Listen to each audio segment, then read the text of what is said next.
record on the computer. Okay, there we go. Well, welcome everybody. We've been having a discussion about the technical aspects and attributes of running a meeting virtually and then running a meeting ultimately a hybrid. Let me get into the right context here and go on to the next slide.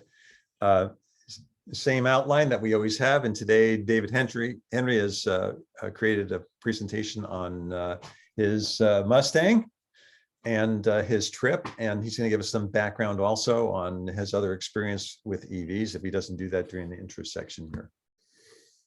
Okay, we're going to start with the intros, and I'm going to start with me so I can rest for a second. I'm Jerry Glazer.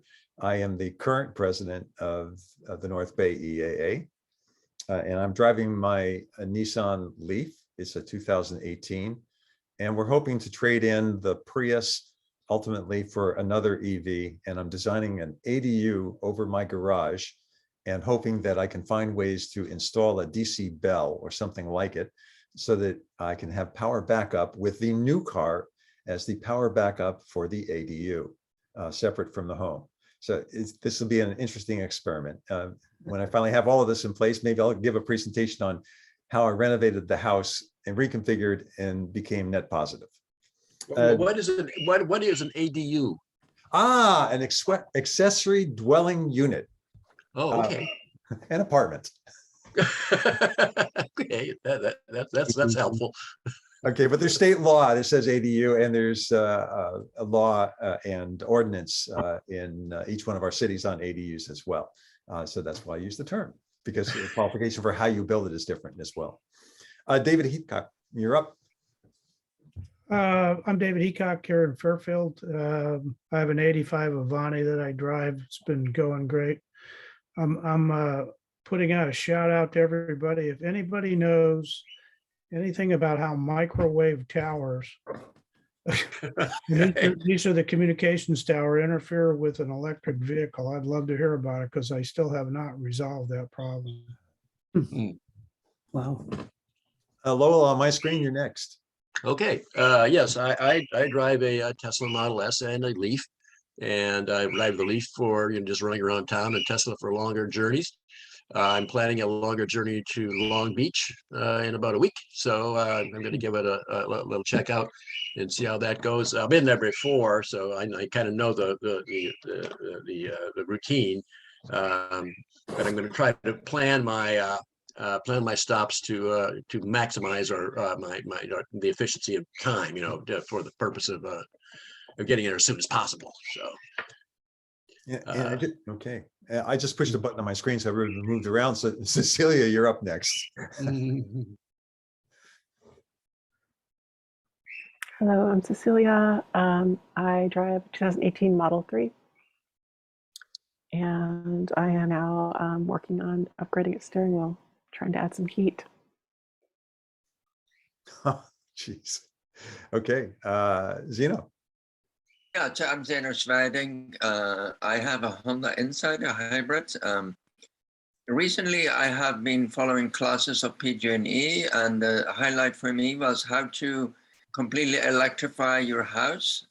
When that happens, I may get an electric car without changing your panels. So you could still work within your 100 amperage and by judicious choice of your equipment and not oversizing things. You don't have to spend that extra money to get more amperage into your house. Another thing I learned is that for PG&E then to close your gas line is quite an endeavor. According to the lecture I attended, it requires some hard, hot welding with the gas there. It's dangerous. Yes. And it's free to me if that ever happens, but I think the PG&E user base will pay for that, right? Because they get permission to kind of get that money back from the commission. So I'm trying to see how my city can do this more in tandem, like street by street, neighborhood by neighborhood, so that at least we can kind of accelerate this process of complete electrification and also reduce the cost to the society to get this done. Yeah, that's an interesting thread because I work on some of these things on the reach code for the city as well. And that was an aha I had too. The shut off should be at the neighborhood. By the way, your point about embedded carbon and the reason you're still driving in the Insight instead of a BEV is showing up in a lot of press these days, including in buildings. So I've been reading those. Sonia, you're up. I'd love to take a couple notes about what Zeno just shared so that we could maybe think about a future meeting topic. My name's Sonia Carey, and I'll give a more formal intro today. I'm the vice president of the NBEAA, and I'm going to be the president of the NBEAA in April. So I'm trying to gear up a little bit, and I've been leaning on Jerry quite a bit while I've been working and playing in my spare time. So, that'll have to flip a little bit, but hopefully Jerry will back me up. Okay. And we're going to bring the topic up in the deck, so you get. Yeah. So we'll hit that later. But now you have a face with a name. Also, I drive a Model 3 when I get out of town, and I went down to Morro Bay last week for kind of an extended family visit.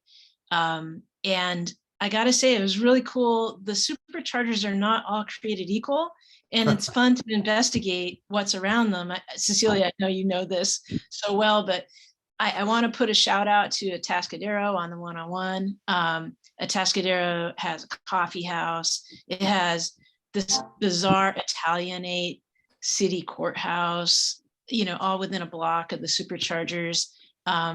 And that was fun, just poking around. So I don't know, Lowell, if you're 101, if the 101 is on your Long Beach plans or not. I do know that there is a very fine supercharger in Kettleman City, a monstrous array of chargers, and a wonderful little building you could go in that has coffee and snacks and a lounge and really nice restrooms, and it's all part of the deal. You need a special code that you get from your Tesla, so only Tesla owners can get in the door and all that stuff. So it's the model. They have to do this. They have to do this a lot more. It really makes it it's really a real luxury to go there.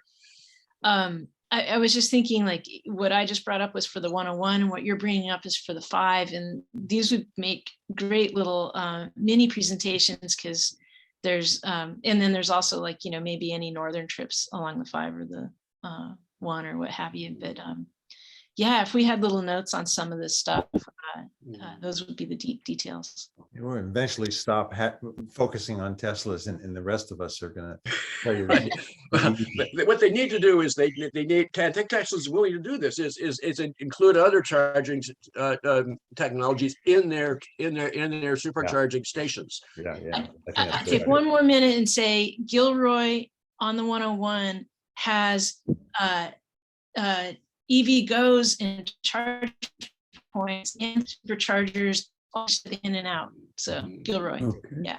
All right, David Henry, you're up next. Thanks, Jerry. David Henry here, and I guess I could take a little of my talk, probably not much, because I wanted, I might not have an hour otherwise, right? But You've been to the meetings before, huh? Right. So I've been involved in You don't have car with charge. EVs since I would say the late 90s, early 2000s, probably the early 2000s. Nick Carter, who's here, and some other folks approached me, and I installed an Avcon charger at Harmony Farm Supply and Nursery. I'm the founder, along with my wife, of that business. And so we installed an Avcon charger, and there were all manner of interesting vehicles that used to come out and charge. And none of them had a range of more than about, I think, 50, 60 miles. And that was a good one. So anyway, I currently, my wife and I currently have a Chevy Bolt and a Mustang Mach-E 4X, which you'll hear lots more about later. Thanks. Hey, one of the things I just mentioned, everybody, it's not that important during this session because I stopped sharing. But once we start in presentation mode, everybody mute, and you can jump in and unmute and talk whenever you want to talk. But if you don't mute, then every time Lowell's bird says something, Lowell's face pops up on the screen. Okay, Mike. Sorry about that. Sorry about that. I'm a very noisy bird. I will definitely mute. Okay, Mike, you're up. Morning, everyone. Mike Newell, Santa Rosa. I'm still driving my 2011 Leaf, and we also have a 2020 Kia Niro, all electric. I did get an idiot light come up on my Leaf this week for the EV charging system, but I've still been driving it all week, so I'm just keeping my fingers crossed that it just keeps running and running. That's it for me. Okay, and I'm wait till the EV6 shows up from Niro, the Niro EV6, to see what that one looks like too. Brad, you're up. Hi, yeah, I'm Brad Morrison, also in Santa Rosa. I drive a 2004 Honda Civic Hybrid, somewhat like Zeno, have an old hybrid and with 180,000 miles on it, and I just don't drive much. So I've been debating whether or not to get a new electric vehicle, but I haven't made the jump yet. Well, I could sell you on it if you want to get an EV, get an EV, and then you're making an opportunity for somebody else to have the hybrid. Jeff, you're up. Jeffrey.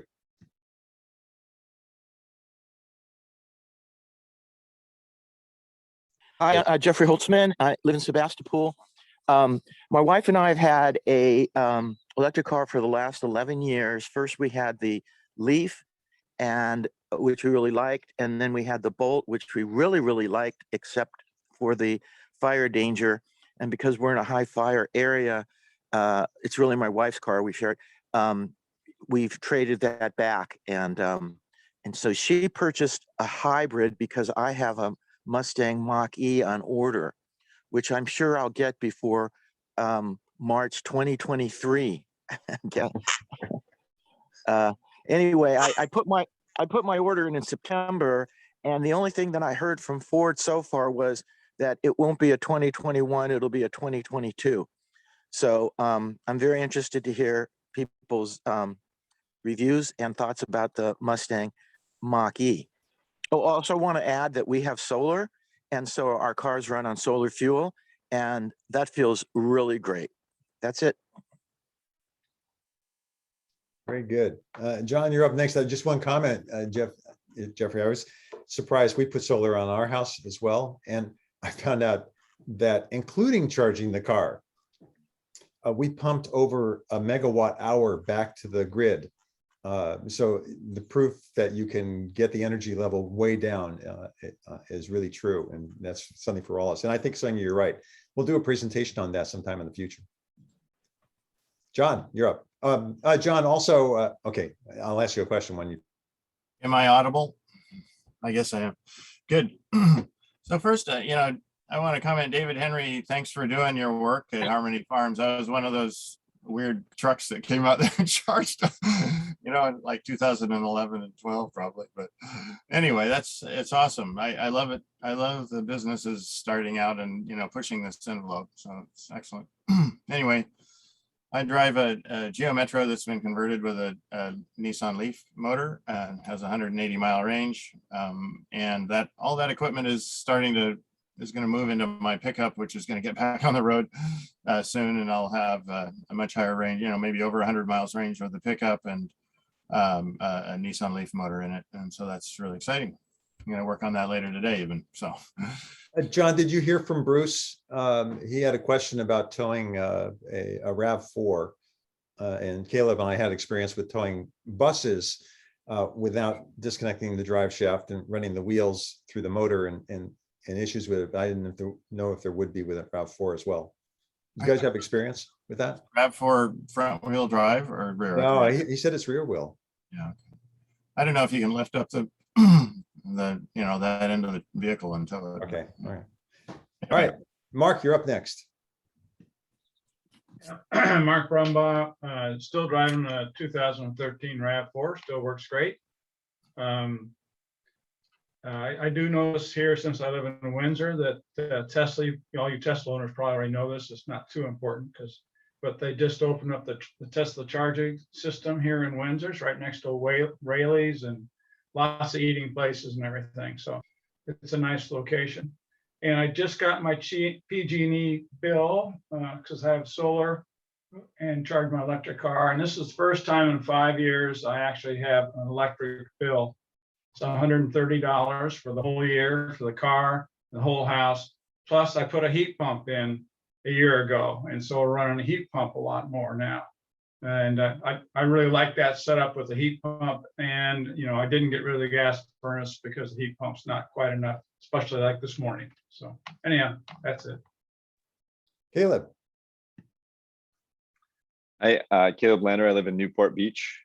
I drive a 2015 BMW i3, which I actually happen to be in my garage. So there it is. We've been driving it actually quite a bit more. Both of our kids are in school, so we cart them to, well, we cart one of them to school daily and pick them up. So we use that pretty much exclusively. And for the life of the car, I've always kind of charged it on 110. So I just use the service cable that came with the car, and I've never installed a charge station for it, and it works out great for it. So, yeah. You know, in the CARB presentation we covered a few meetings back, that CARB is going to require for a vehicle to be certified as a BEV, that it have both 220 on the service cable available and a certain charge level. Billy, you're up next.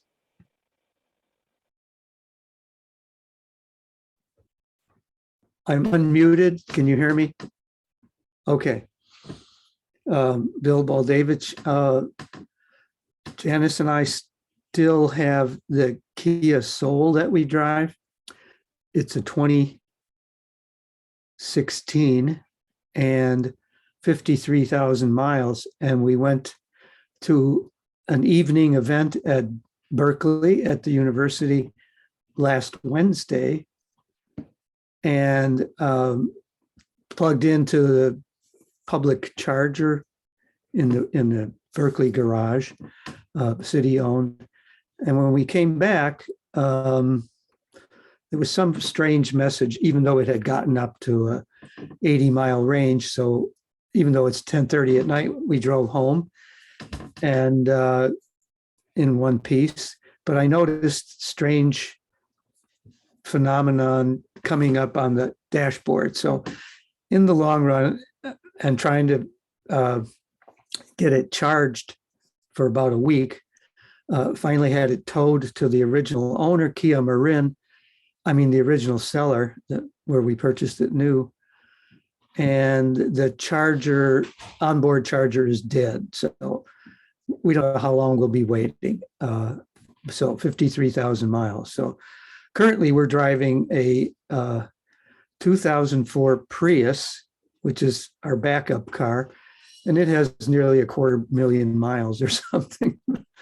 So, and even with the high price of gas, thank God you can still get 50 miles per gallon on the highway, but we're not driving that much. So, and the Kia Soul we love, and we had just started looking to see what new cars were coming out. So we'll be looking for the next X number of months. Anyway. Did I read correctly that the Kia Soul is no longer offered? That's correct. And if it were, we would get one. It's the shortest car. So when we're going to San Francisco now and then for business or pleasure, it's wonderful to be the smallest electric car you can get, shortest, and parking and maneuvering and whatnot, and charging in a friend's garage. So we're looking for a short car, but the Kia Soul was a magnificent car to have for now that we've had it over, 6 years. I've driven both the Mini Cooper, and also I rented from one of the car companies, rental companies, a Think. Now those are shorter. Okay, yeah. And that was over 10 years ago. David Harris, you're up next. Beard's growing. Yeah. So we have our fourth Leaf of 2020. and a 2017 Bolt. And I just got a phone call yesterday from OnStar, it said on the caller ID, telling me that the battery was available now for the swap out on my Bolt. So it ended up, they said talk to the dealership. So but in addition, we have via the peer-to-peer car share Turo, I've rented a Tesla Model 3 to make a trip here at Christmas time to Colorado. And it's, I don't know how many of you are familiar with Turo. I mentioned it before. It started out as Relay Ride, but it's peer-to-peer car, well, vehicle pickups, etc., rental. And there are quite a few people who are buying Teslas and renting them. This person that has the one here on Yalupa Avenue has two of them. Has a 2019 and a 2020, both of which he offers for rent at about $100 a day. And actually, the 2019 he rents with unlimited miles. So you know, the whole range of Teslas are available for peer-to-peer rental at reasonable rates. And I had offered our Bolt before for peer-to-peer rental. Now they've upgraded to a new crediting system, so you have to open a new account. But I think we should probably, I would offer to investigate getting some of those Turo renters to make a presentation at some point to us. Lawrence. You caught me in the middle of making notes. So I've got a question. As people say things and we want to follow up with them, do we do that now or later? We'll have a bullshit session a little bit later, so we can do that. Yeah, okay, great. So as you can tell, I'm in Palo Alto and I drive a 2019 Bolt that my girlfriend leases. And we had the battery swapped out not long ago, but we're also looking at a repurchase. Kind of waiting on that. Lease is up in March and kind of wondering what will be available at that point. My other ride is a recumbent Gold Rush replica motor assisted bicycle. Goes very fast, even with the motor off. But with the motor on, you can pull 150 pounds in the trailer at 20 miles an hour, which is kind of nice for getting to and from jobs. Yeah, I've got a big interest. The Bolt we charge from a 20 amp, 240 volt outlet. Actually looks like a dryer outlet, but put a 20 amp breaker on it through a 100-foot 12 gauge extension cord out to the street. And it's a bit of a kludge, but we get 10 or 11 miles per hour charge. And then made a ramp for the skateboarders to go over across the sidewalk out of wood and PVC and rubber mat. Anyways, no one's wiped out it yet. But most recently, they opened up a bunch of chargers down the street. The city did, and they aren't charging for them yet, charging money, that is. So we've been charging there. Anyways, we're getting ready to go to LA pretty soon, and it'll be our first long trip since the battery swap. And well, we're looking forward to the added range and no issues. Wait. Jerry, you're muted. Okay, yeah, I pushed the button at the wrong time. I should mention also, if you want to ask questions of other members directly, you can use the chat, and we do save the chat. I'm trying to, and I post the chat, and I put that together with the video, so you know where to find it, and the message I'll send back to everybody. And then also there is an email group, NBEAA-discuss@googlegroups.com, that you can use to send to other members in the club that want to discuss whatever topic. And we don't leave club open just so that people don't get a lot of messages, except from the team that's putting the program together. But discuss, anybody who wants to get messages can. Nick, you're up next. Hi, everybody. I don't want to take too much of David's time. I'm looking forward to this walk down memory lane here. I can summarize what we're up to now. We still have our original Leaf, which is a 2011, has a new pack in it. We have our Model 3, which I got when I was Tesla employee. So some of you saw that, I think, at one of the meetings. It's now just over 4 years old, I think. The VIN number's like 1,000 and not very much. And we also completed electrification of the house in July. So we did do that without upgrading the main 100 amp panel. So we have been through that exercise. We have new heat pump water heater, heat pump HVAC. We didn't have AC before. We just had a gas furnace. So now we have AC and useful air filtering capability if we're going to get more smoky skies. And we put in a new sub panel. So we have all our big loads on a 70 amp sub panel. That's 15 amps for the water heater, 20 amps for the HVAC, and then 40 amps for EV charging. But like somebody else mentioned, we pretty much run our Model 3 off 110. That's always been the case. And to Zeno's point, I haven't yet made that call to PG&E to cut off the gas. So I'm kind of trying to gather as much intelligence as I can before I make that call, because I've heard so many variations on what happens, whether you pay or not, whether it's cut off at the street, on and on. And what else? We have 3 kilowatts of PV on the house that's been there maybe 9 years. I think we're coming up on 9 years now. So that pretty much nets out our usage, but I'm interested to see how we go with all the new electric appliances on there. So good to see familiar faces and looking forward to David's presentation. And we should block a couple of meetings out just to talk about houses and all electric and all that. And there's some members here in Sebastopol who are working on REACH codes, and rather than us talking, we can have them talk about the codes, and we can all talk about what we've done, which is fun. By the way, you do know you can turn the gas off at your meter, in front of your meter, right? Yeah, it's more that they're still charging us. I thought the gas part of our bill would be zero in August, and there was still something for gas. And at first I was worried that we had a leak and we were still using gas, but there's some kind of transmission or transportation fee apparently. So anyway, it's the symbolic thing that we need to stop burning stuff. So I want to take that picture of when the guys come out and do what they do. Yeah, very good. Alan, you're up.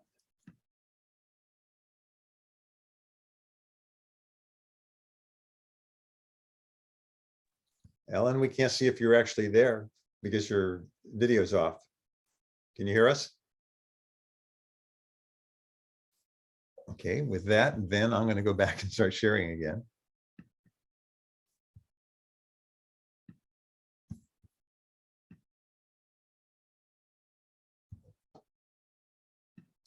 Unfortunate part is every time I do something like that, my screens change. Sorry about that.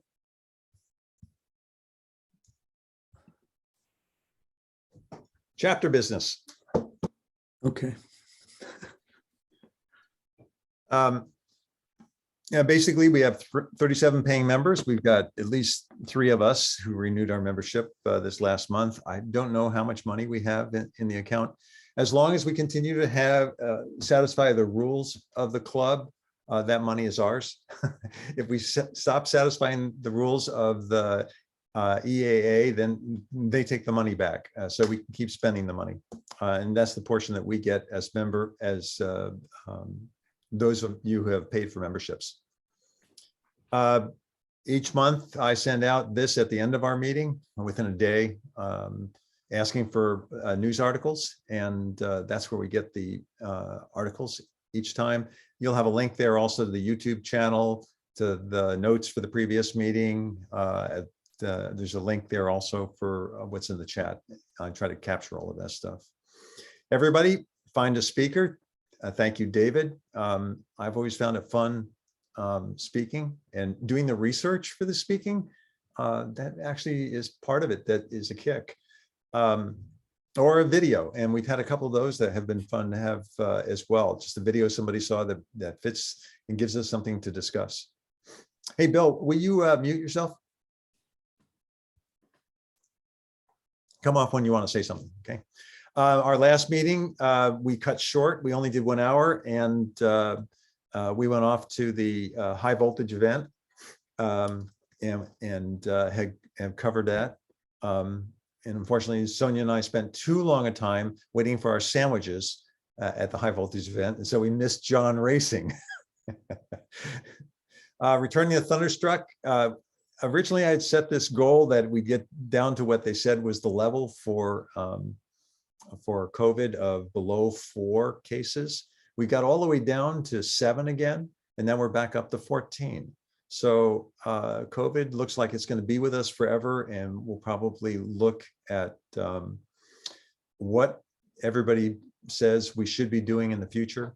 And I think we will require anybody who shows up physically to be vaccinated.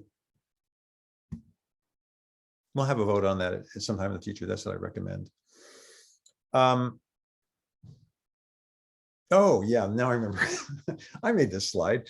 I had a meeting with some people recently, and I was surprised to see the 3 of them in a room with the microphone, and then the individual faces as well. And I said, how are you doing that? And people are starting to develop hybrid workspaces. Now, this is the camera that they used with the microphone that they used. And I'd love to have somebody do more investigation on this. So when we go hybrid, to have the right equipment to make it as seamless as possible. This one was interesting. We saw the entire room. And this tracks the speaker as well. So it brings a zoom in on the speaker, and the microphone picks up the entire room. This is $999. So some of the stuff is not that cheap. The camera that I'm using currently here, I bought as an experiment 2 years ago to see when COVID started, to see how well that would work with the club. And I don't find the microphone all that great. So I'll keep this one for my own stuff, but that's about it. Name change.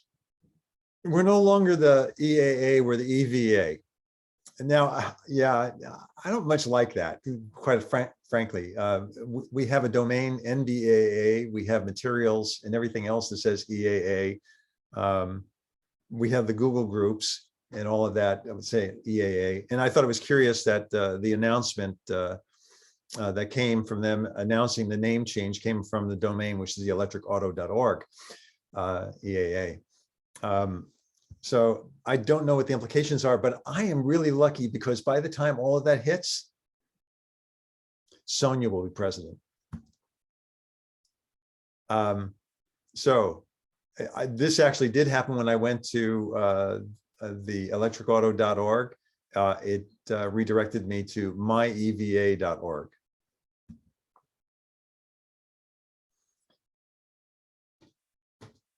And Sonia, I think we're going to have you jump back in here, because the way we set this up is we have a president emeritus, that's Alan, who hasn't been attending the meetings since he moved to Foster City, and a president and a vice president. And the vice president is signing up to succeed as the president. Now in April, that all changes, and I become the president emeritus, and Sonia becomes the president, and we're looking for people who are willing to be nominated to be vice president. I know for 3 years at least that I was attending club meetings that Alan was saying, would somebody please be president? And nobody set up, and we created the different groups, one for press, one for putting the program together, to take the load off of him. But that wasn't enough because then he moved. So we need somebody to, or some buddies to say, I'd like to be vice president coming up. Sonia, you want to jump in on this? Yeah, I think that Jerry's done a great job of structuring how we put together the news for each meeting, curate speakers, and set up a slide deck and give a presentation. We all really enjoy this. I'm looking forward next year to going hybrid so that we're really seeing each other when we can, if we can.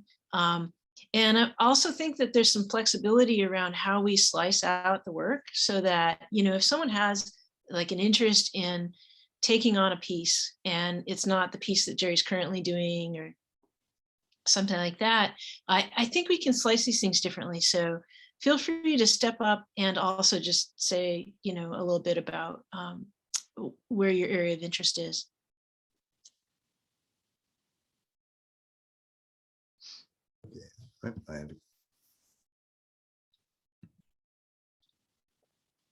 So we have 2 months for people to send in, hey, I'd like to do this. And there are some side benefits, which I learned after the fact. You get invited to a whole bunch of stuff because you're now the president. And when you become the president of the North Bay EA, you get invited by, maybe you don't like this, congressmen say, would you come to this meeting, please? Places like I'm joining the advisory board for the Metropolitan Transit Commission because I was invited to apply and then was accepted because they wanted the president of the North Bay EA, I guess, and some of the experiences that we had. Anyway, so consider doing that, right? On to the events. John, you could speak to this one because you were a participant, and Sonia and I were lost walking around at this enormous racetrack. Yeah. Okay. Well, Saturday and Sunday, forgetting, was it the 11th or I can't remember what it was, the 13th and 14th maybe of last month. Thunderstruck, which is where I work, had a presence there. It was kind of bizarre. I mean, one of the problems with Thunderstruck is that we're so busy, we don't plan this kind of thing a lot. We don't put a lot of energy into it, so it's last minute. And one of our vehicles that we were going to have in, it's an old, very old, kind of a Formula type race car that was designed and redone by Thunderstruck a few years ago, was going to race in the track, and we couldn't get the front cover on it, which is it's an aerodynamic fairing on the front wheels, and the track has a rule that says that you can't drive in a race without covers over the wheels. And I thought, boy, that's archaic. And then I found out that, well,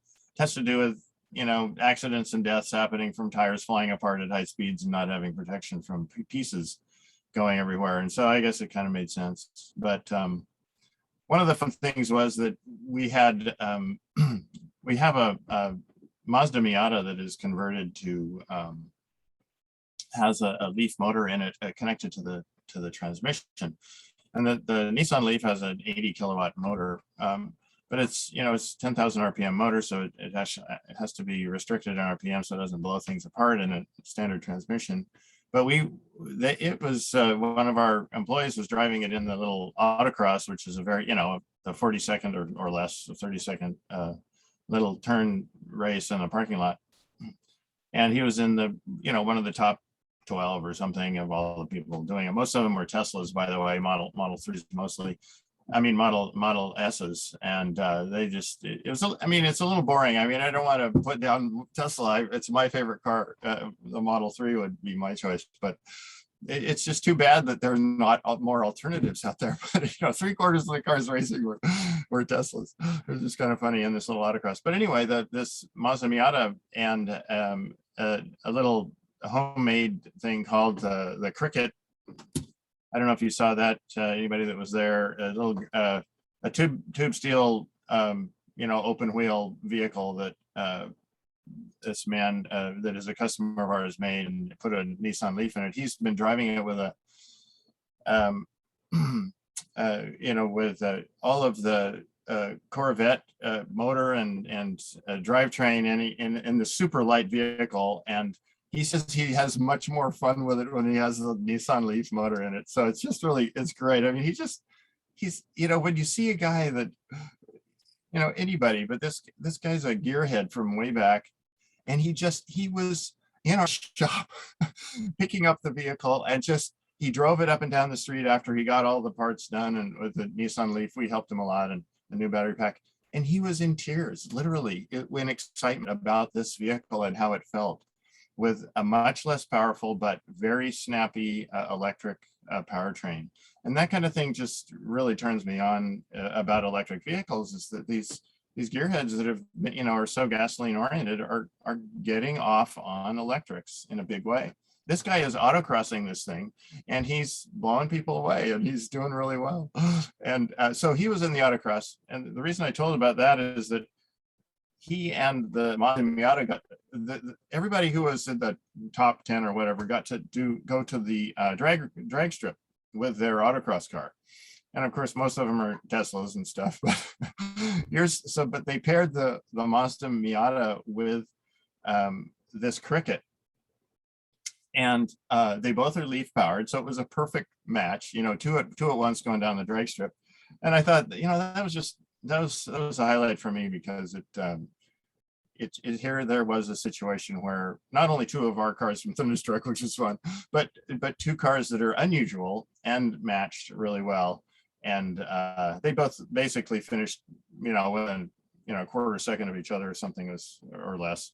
So that was exciting. There were a lot of companies being represented, you know, Ford and you know, other manufacturers. There were some really high-end electronic manufacturers that make BMSs, battery management systems, and other systems. So I felt really good about it. And people from Ford came over and interviewed people. They interviewed me about it and were asking really intelligent questions about, you know, what good an event like this is. And I got to speak to that a fair amount, because I really think that this is the biggest electric event I've been to. Doesn't mean that it's the biggest there ever was or anything, because I don't get to them all. But I thought it was a really good representation. Had a lot of people there, and it was fun. I got to drive the Geo Metro in the autocross. So it did horribly, you know, I did horribly, but you know, the Geo Metro, just all it does is like to spin its front wheels on turns. So I did have a couple people come up to me after that I raced it, and they said, "Hey, you drove the Geo, and I thought it was so cool because, you know, we could hear it squealing," and, you know, people like that. So it was just funny to get feedback, positive feedback from people about a car that was probably the slowest on the track. It wasn't slowest though. We had another four-wheeler. I don't know if anybody saw that Toyota pickup that hardly looks like a pickup, you know, jacked up. Yeah, that thing ran in the King of Hammers, you know, off-road race. It's a big international race, and they won their class, you know, because there's nobody else doing electric. And so at Thunderstruck, we had the opportunity to help them with a leaf motor in that thing, and so they were there running the autocross in a you know, lifted Toyota, you know, crash kind of vehicle. You know, I'm pretty sure when in watching this and being there that if they do it again, that we'll see a different mix of vehicles, because so many more models are showing up. This one that's shown here, I don't know if it was Sonia's favorite, but she took this picture and certainly was one of my favorites. Except I've now researched these guys. They're down in San Rafael doing these conversions, and this thing is over $100,000. Now you could do your own. Yeah, It was very precious. yeah, it really was. The Beautiful. interior was beautiful. It's too bad we don't have it, and the back and everything else. But if you wanted to do your own, I went looking to see, oh, let me go find a body and see how I do that. So there was the cheapest body I could find.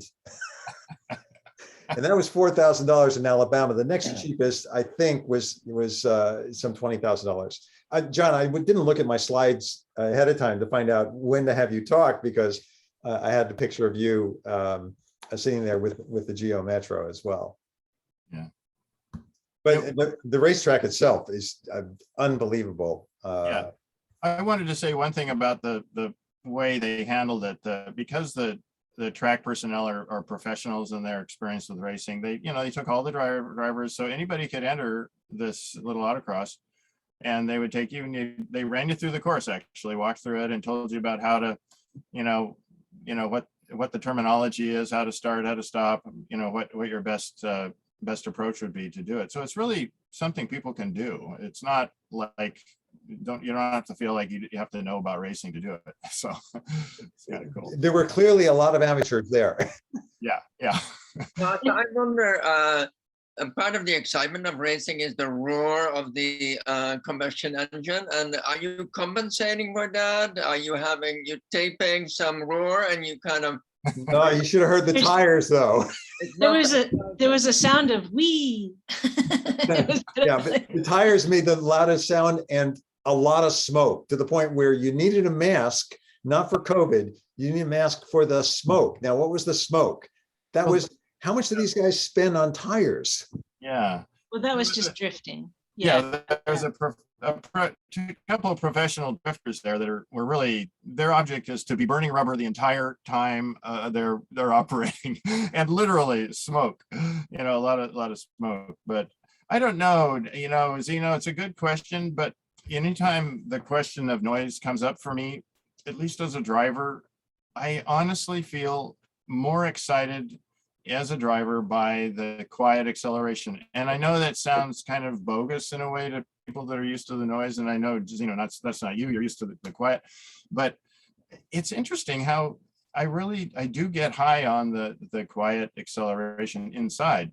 Outside, yeah, maybe, I don't know what to say, but it still is fun to watch. Okay, I'm going to move us along here because we're running tight on time. Okay.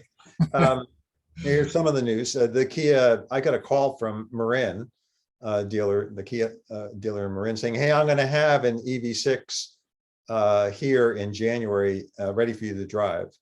So this is actually built on a whole new chassis, and it's a ground up design. So the 2020 that Mike has, it looks like a really nice car, but this one has a lot of stuff in it. And the reason I picked up the article was I went to go find out whether or not it supported vehicle to grid, because not a lot of vehicles do, and it does. And while I was looking at it, I saw something else, which Caleb and I would both appreciate. This thing uses a 100-volt backbone as opposed to a 400-volt backbone. And it switches from 400 to 800. In drive mode, it's at 800. It goes down to 400 for charging. The reason that's important is the higher the voltage is, the smaller the wires can be, is one thing, and the more efficient the vehicle becomes. And so this actually would have the capability of charging 80% charge in 15 minutes at about 200 kilowatts. And they say a 60-mile range in 5 minutes. Sorry, I put something in the chat. So recent research suggests that the faster you charge, the more damage you do to your battery. Yeah. There's virtue in right-sizing your charging time. Even if you can charge very fast, but you have time to do it slower, like overnight, putting it on the high charge speed is according to research, and I put the link in the chat. Yeah, Zeno, the research is based on a particular chemistry and a particular layout for the batteries. If one looks at something like the QuantumScape batteries, which don't have an interface of carbon for the ions to go into, the whole idea of plating disappears. The amount of time for penetration, that's all covered in the Storage X series. That's part of what the research has been looking at, is how do we do a quick charge and not have the side effects? And that has to do with the way conventional batteries were done. This research is from 2 weeks ago, so you may want to. No, I understand. The batteries that they're talking about are batteries that have been around for a while. The newer batteries are changing. And in this case, that's the same thing for this. They will have accommodated for that. You will not have seen this research yet. It's new, so it always is a good strategy to double check your beliefs around it. Okay. Yeah, I want to add that, as it all comes out in the wash with the fast charging, we may see a lot more information, including the efficiency of the charge as well. Yeah, exactly. This one comes out in the single motor or dual motor. It's going to start with just the rear motor. That's 218 horsepower. And 2 displays, which I kind of like. You guys all love the Model 3, but it drives me nuts that there's nothing in front of me. This one actually has a display in front, and it has a heads-up display for the most important things that you want to look at. So you don't have to look down and back and forth. You can see the road, and get the information at the same time. And it has blind spot feeds with warnings, which is really nice, by the way, on the Nissans. I really rely on that on the Nissans as well. This one, I don't know if somebody sent this one to me or if I picked this one up. Somebody sent it to me, right? Did you send it, Sonia? No. I don't think I sent it. This is trying to figure out how we're going to do charging. This already happens with the Teslas. You plug in, you don't have to do much else. But with others, you do. This was the whole concept of plug and charge. And I tried to get more information on it. Yeah, I sent this one. Okay, do you want to talk to it? Because I tried to get things about the standard as well as Yeah. whether it's wired or not wired. Yeah, so it's a wired communication protocol that's based on this ISO 15118 communication. And it basically is like a handshake so that both you and your car are identified as a single entity, and the charge stations that are equipped with, being able to essentially look up who you are can charge you directly without having you to swipe a card or use a credit card so it's literally plug and play. So similar to the experience at a Tesla station, you really just go up and you plug it in, and then you're going. So there's a handshake across the procs or across the. There's only 2 pins there, right? So I'm not sure how they do the communication. Yeah, so there's a.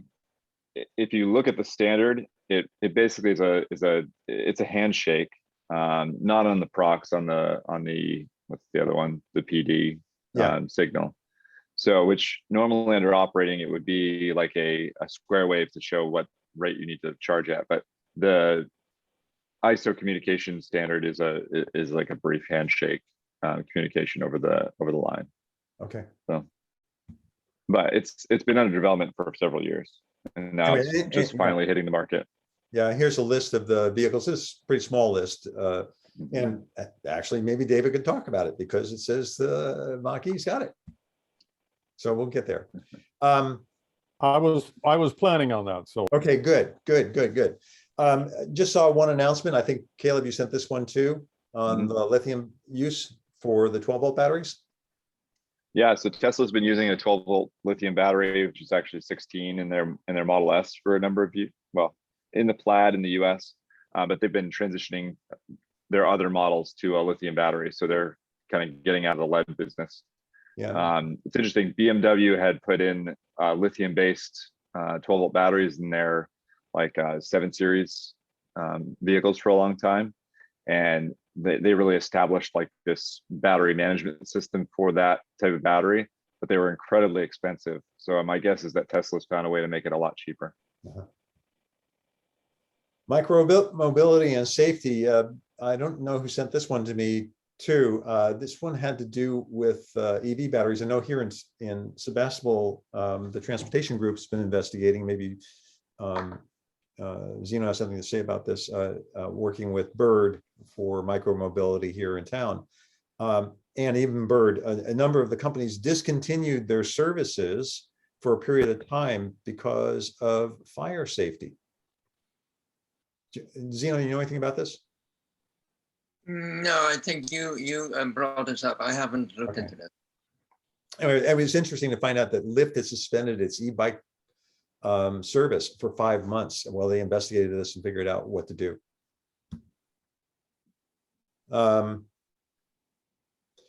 The other one that I thought was really interesting is all of these companies that are doing micromobility are now getting funded. Bird raised $414 million going public, and that Lime had announced it raised since 23 million. I thought it was more than that. But there's a whole bunch of money now jumping into micromobility for basically the vehicles, the scooters or the bikes get left someplace in town. No station, just someplace in town. And then you say, I need one. It tells you where to go find one. You jump on it and now it's yours and you leave it wherever you want. It could be leaving your, in your driveway. The next person would look for it there. There are some restrictions on that. Yeah, okay. This one, I think I picked this article up. that the EV ramp is continuing to surprise everyone, or maybe not everyone, but because in the UK now, electric sales were 15.2% of new cars in September. And that the ICE vehicle sales have been dropping while battery electric vehicle sales have been going up. Tesla Model 3 is the best-selling model car in the UK, regardless of fuel source. That is a breakthrough as well.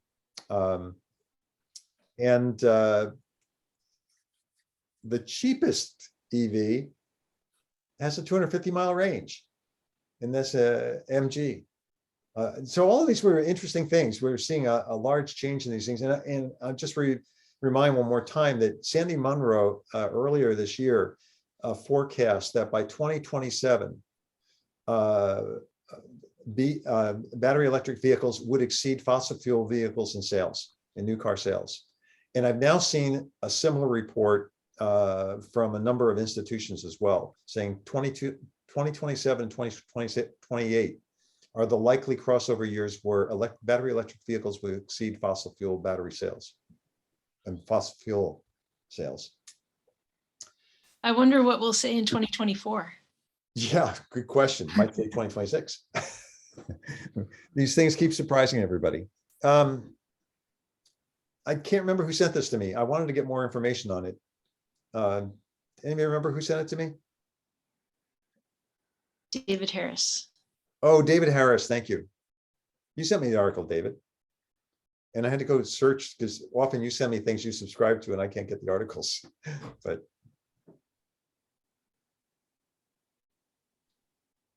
you have much to say about it? No, I don't think it was me. No? Okay. Basically, what I ended up finding in this was that the service centers are not ready for EVs. That is, the skill set is not there. Even though there's not much to service on an EV, that's one of the questions is how many fueling spaces do we need? Because we usually fuel at home. How many service centers do we need? We have 700,000, more than 700,000 service techs in the United States. The battery packs are now lasting beyond the life of the vehicle. So all of this is leading towards a change in the infrastructure. Lilium just announced they're ready for their rollout, and they said they would have their aircraft developed in 2 years and spend about $20 million. They spent over $1 billion in 6 years. They're ready for commercial flight in 2024. Lyft and Uber have both announced the same targeted time to start providing service. It ain't cheap. Your 100-mile commute could cost you 150 to 200 bucks. Or more, actually, there. $2.25 per mile per passenger is what the target is. Lilium is set up and building a center in Florida to have their first flights. They do expect to reduce the cost. All of them will have pilots to start with. All of them are designed to fly without a pilot. Peanut Gallery, I'll give 5 minutes if somebody wants to ask a question or jump in. Otherwise, we'll go right to David's talk.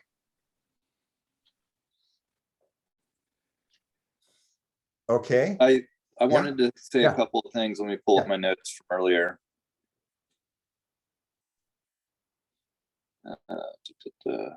Okay, so Jerry, you were talking about building an ADU and wanting to use a DC bell and EV for backup power. Yeah. So a couple months ago, someone mentioned DC bell, and I looked, and they talk about CCS, but my understanding is from the details, both on the website and elsewhere, that CCS isn't ready for bidirectional charging, and it might be some years before the standard allows it. No, the standard was passed as far in the articles that I've read. The standard has been passed. That's what took the longest time. That's why Chatamo was the first. Caleb, you've been following this too, haven't you? Yeah. So the standard is passed, and it's a matter of getting vehicle manufacturers to integrate it into their systems at this point. When did it pass? Oh, recently. Yeah. Yeah, it wasn't long ago. I would say like March timeframe, maybe. Great. Well, I'm really happy to hear that. Because yeah, in the Bolt, it's CCS, and of course the hardware is all there, and I've been trying to figure out how to hack it, but everything I read. It's been a few months. Great. So I'm glad that's taken care of. And there's on the other side, there's also there's a company, I think it's called Decibel, and they're making a bidirectional CCS system for home use. And they're initially launching in Canada. And the Quasar has their wall box, which Quasar, yeah, again, it's been a while to research, but that's supposed to be bidirectional in the DC. Yeah. And I think they were waiting for the CCS as well. If you So look back at Zeno, you mentioned. if you look back at previous presentations, I think we covered at least 4 different companies that are announcing they have a vehicle to grid. We had a meeting here in Sebastopol recently with a local utility, and they weren't crazy about vehicle to grid, but they are crazy about vehicle to home, because they believe the vehicle to grid, they think will belong with fleets. That vehicle to home will be a really important, and that's what I'm targeting with the DC Bell.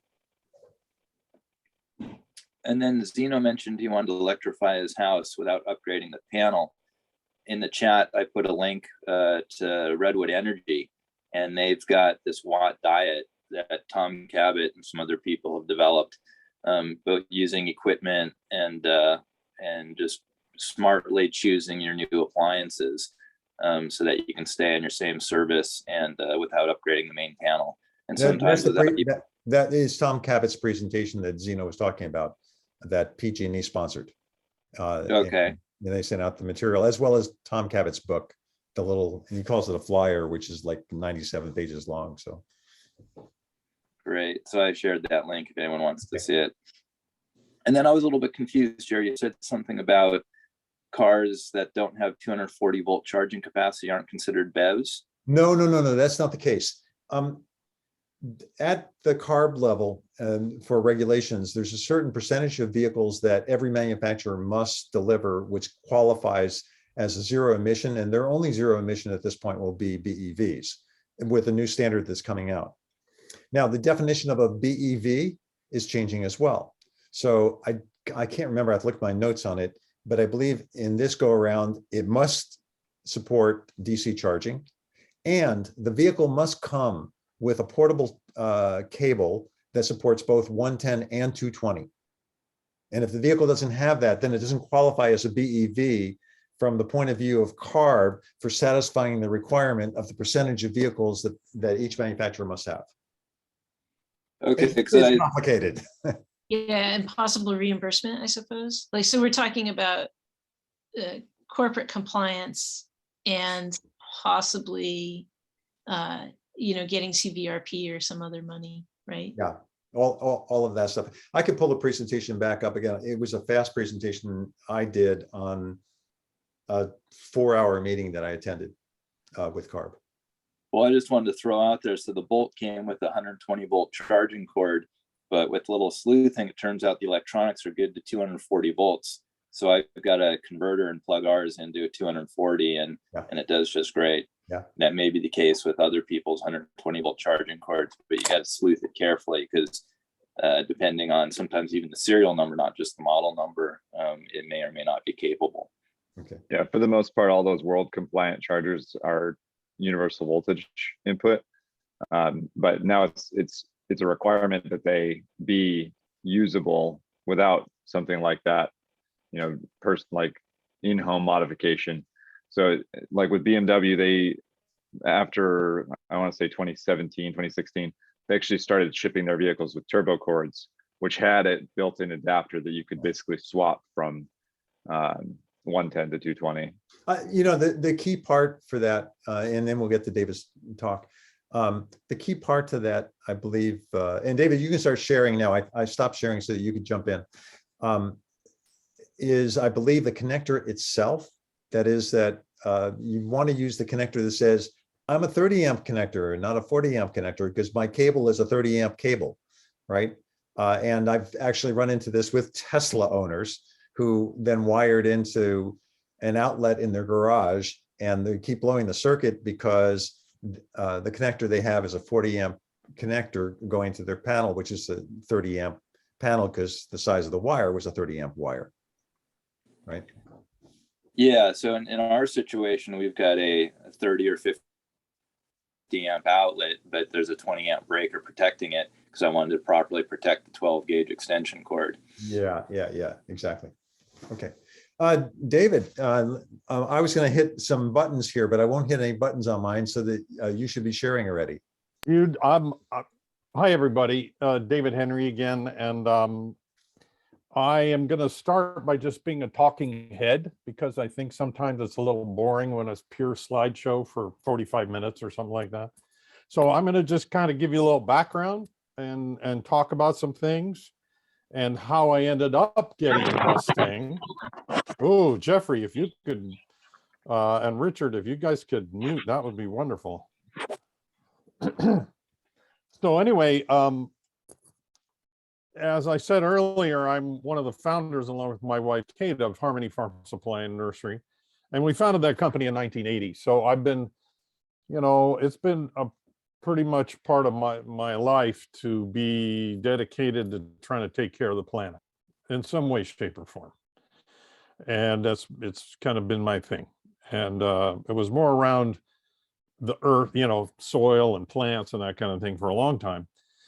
And then in around 2000, actually 2001, I started getting involved. Actually, I was involved in solar before that, but just with water pumping, like off-grid water pumping, helping people put in PV direct water pump systems for back in the woods. And, they were watering their vegetable gardens and things, probably, Anyway, in 2001, I installed a 35 kW solar system on Harmony Farm Supply. And it was, at the time, it was, and you could see it from 116, and it impacted a lot of people's consciousness. They were like, wow. My body worker lady that I still see said, David, that's quite a statement. And it was a statement I just wanted, I thought it was the right thing to do. And the thing paid for itself in a ridiculously short period of time. And then at the same time, I put a 6 kW system at my home with battery backup because I thought I might help some off-grid people. So it was basically they're an off-grid system that could talk to the grid.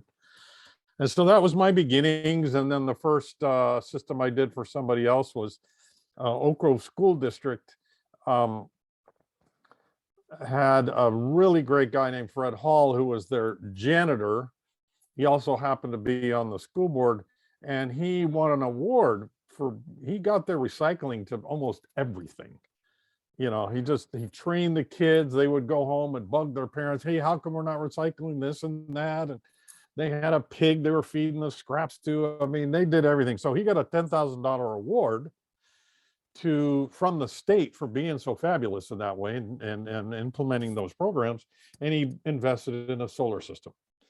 And so the first one we put it on the school. It was it wasn't a big giant thing, but was there. And again, it was, and then it was a way to teach the kids, okay, here's what solar energy and here's how it works. And, we can make electricity from the sun. Around that time, and then I founded a solar department at that point, and it was in existence until I sold the business. I also, these crazy guys with these trucks with batteries in the back and stuff like that, these crazy EV guys started to show up, because I had solar and they wanted those solar electrons, baby. That's the good stuff.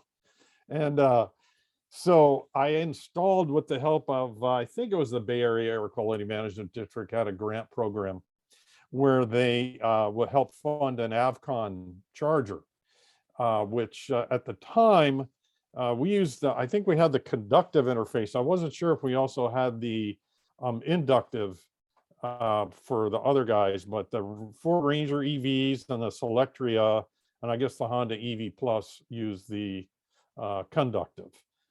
And that's Nick had a Selectria, and And he had some Think City EVs for a while. And then I guess he said the last one of those got taken away. So we bought a Selectria. He never had an EV one.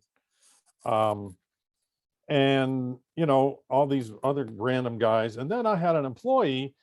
Some of you may know Tom Danaher. I know Nick knows him. He works at in Sebastopol. He's still in the solar business, and he bought a GEM EV, which is basically a golf cart, you know, and in '98, and he lived several miles away from Harmony. He would drive it to work. He'd drive it on 116 on the shoulder, you know, because he couldn't go more than about 35 miles an hour, but he'd drive it and then he'd plug it into the 110 at work and he'd drive it home. I mean, the guy is dedicated. That's when he wasn't riding his bike. Okay. So he's really dedicated to saving energy and trying to live lightly on the planet himself. And I guess Nick was the NBEAA president from 2002 to 2006, a nice 4-year stint there. And also on the national board of the EAA from 2004 to 2006. So anyway, that's sort of the EV history. Oh, I guess Tom Danaher installed a 1450 plug at one point as well. I sold the business in 2007, and I'll talk a little bit about that, more of that in a minute. But in 2006, I had ordered a Toyota Highlander hybrid, and I had it on order for like 2 years. You know, it was like the same bullshit that people go through now with cars. It was like, okay, it's not quite out yet, you know, but it's coming, and it took a long time, but finally it came, and which replaced a Ford F-150. I was in the agriculture supply business, so I had to have my manly truck, you know. Anyway, then I love that car. I recently sold it to my brother a couple of years ago, and he's still driving it. You know, it only had about 75,000 miles on it when I sold it to him. And then in 2007, we bought a Camry hybrid to replace our other vehicles, so we could have two hybrids. We tried the Prius. I'm a little long. I'm kind of a tall guy, and I sat in it. And if it doesn't have the legroom, I'm not buying it, especially if I'm thinking about road trips. Test I do in any vehicle that I might buy, I set the front seat, the driver's seat, so I'm comfortable. It's where I want it, and then I get in the back seat right behind the driver. If I can't sit there, it doesn't have enough room. That's just the way it is.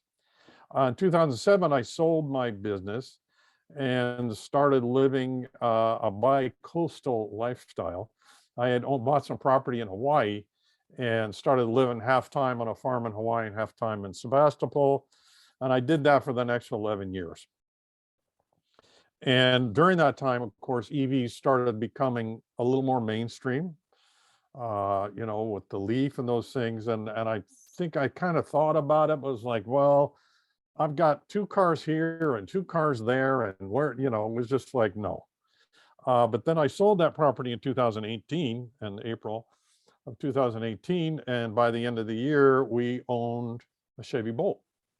We bought a Chevy Bolt. We had 2. Now this is really interesting to me about just what we've been talking about the evolution of EVs, and when they're going to like cross over and be more than half and everything. 3 freaking years ago, okay, there were 2 cars that I could buy that had over 200 miles range that cost less than $50,000. 2 cars. Chevy Bolt and a Tesla Model 3. And I don't know if you guys remember, but you know, Tesla was looking a little shaky around them. They were having a little financial problems, and you know, Elon, being the cowboy that he is, just didn't inspire a lot of confidence to me at the time. So we bought the Bolt, and you know, we love that car. We used to fight over it. You know, the way we settled on who got to drive it was whoever was driving further, because they were saving the planet more. That's who got to drive it, you know. It was pretty funny. And then, so, you know, that was a great car for going to the city and back. You didn't really have to recharge. I'd go see my daughter in Roseville, and I'd just pick up a charge there from a EVgo station or something. It worked great. But in 2019, September, I had my 50th high school reunion in Southern California. And it was climate weekend. You remember the big climate marches in 2019. So I said to my wife, I said, we cannot drive a gas car. We got to take the EV to LA to, you know, make a statement here. So, you know, as any of you know that have had an EV for that long, at least, this was not a simple project. I spent a couple of weeks like looking at about 3 or 4 apps and planning out my stops and making sure I had one that wasn't too far away if the first one was broke down, because that was real common back then. And unfortunately, in some ways it still is with some providers. But we did it. And, you know, some of the stops, there were people I had to wait. And of course, the charge rate was maximum 45 kilowatts. So there was a lot of, you know, 45 to 60-minute stops, getting down there, getting back. Fortunately, all the stops that I had mapped out were functional, which was appreciated. On the way home, we stopped at the Tejon Ranch chargers. There was a new charge point there that was actually free at the time. And I went by these massive Tesla chargers there. Just like, man, I had charger envy to beat the band. You know, I was like, wow, that looks like the way to go. And I think at that point, a seed was planted because I also was ready to replace my Toyota Highlander. Okay, we need another EV. And, you know, the Y wasn't out yet. This is late 2019. Y wasn't out yet, you know, and I don't know. So we went and test drove a Tesla Model X. And we did it during the fires in October 19. We were evacuated to my daughters in Roseville. We just went to there was a Rockland showroom, and we went and test drove it. And we said, yeah, this is a really nice car. We like it. I have to admit, I wasn't enamored of the Falcon Wing doors. I was concerned about reliability. But we did buy it. We ordered it November 1st. And, you know, I did check with some friends who had Teslas at the time.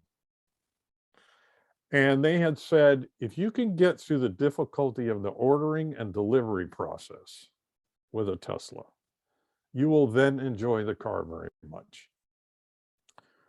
And I would have to say that that was borne out, because they gave me an initial delivery date of like the middle of December, and then it was like just before Christmas, and it was just after Christmas. Finally, it was New Year's Eve at like 6 o'clock in San Francisco, not even in San Rafael. I had to go to San Francisco. So I show up, write them the check. I'm, you know, we're ready. Where's my car? Oh, well, your car's not here yet. It's still being finished coming off the line in Fremont. You can wait for it here, or you can go get it. And we went, well, I don't want to wait here. So I guess we drove down to Fremont. It was a zoo. There was 500 people at least there picking up cars. Whole families waiting because it was such a big deal. It was crazy. Finally, we get the car at about 11:30 at night, and the guy puts the sticker on the, you know, the temporary registration, the temporary plates, hands me the key fob, says sayonara. Like, he showed me, he spent maybe a minute. I didn't even know how to turn it off. I stopped in San Rafael to use the bathroom, and I couldn't use the bathroom because I couldn't find a button to turn it off, right? So I was like, what the, you know, finally I got home and got out of the car, and of course it stopped as soon as I got out. Anyway, we love the car.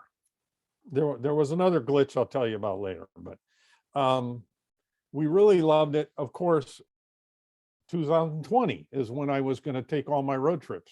We all know what happened with that, right? So we didn't take any road trips, but we enjoyed having the car. It was great. Lots of space, easy to load all kinds of stuff in there. I'm a cyclist. I like to put my bike in the back and not have to use a rack. It fit in there very nicely. And we finally in 2021 we started using it. We went up to the Sierras for a couple different trips. Love the supercharger network. It usually started about 150 kW and charged very quickly. All that was wonderful. And then on June 29th of 2021, we had a terrifying experience with our Tesla. My wife picked me up at the hospital. I had had elective surgery the night before. And I was pressing the door and it wouldn't open, and she was touching the touch screen and it wouldn't open the door. Finally, it opened and we're like, well, that's kind of random. What's going on? Then halfway home, we're on Highway 12 going 65 miles an hour, and we get this message: park assist is not available. A big thing on the screen, right?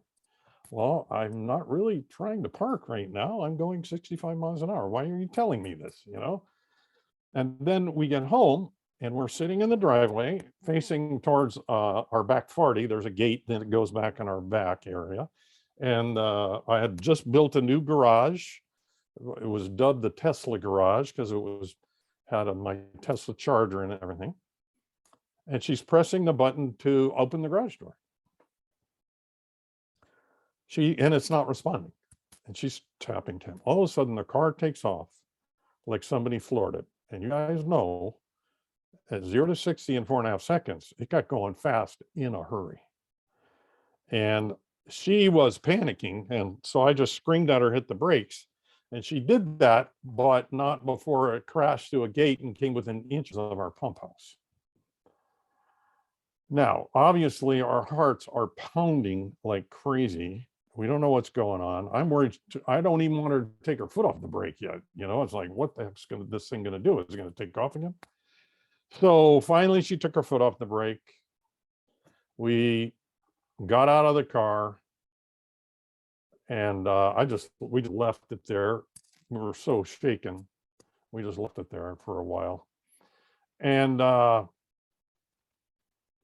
second phrase out of her mouth was, "I will never drive or ride in that car again." And frankly, once fooled, shame on you. Twice fooled, shame on me is an old saying. And I couldn't argue with her. And we've been married for 46 years. And I only had a relationship with Elon for a couple. So, what am I going to do, right? So anyway, I called Tesla immediately and they said, well, if you can have it towed here, but you'll have to pay for it if it turns out it's not our fault. I went, okay, well, they're not very sympathetic. So we got it, I dealt with my car insurance company, got it repaired, etc. Tesla eventually got back to us and said, because they have the black box recorder that they can figure out what was going on, supposedly, right? They said, unfortunately, the data was corrupted during that time period of that incident. So they could not confirm or deny whatever happened. And of course, a lot of people go, gee, I wonder how it got corrupted. But, it could be corrupted. I don't know. The car was acting weird. So anyway, that being said, because I was a Tesla fanboy, I was ready to trade in the Bolt for a Y. We were going to be all Tesla family. No longer.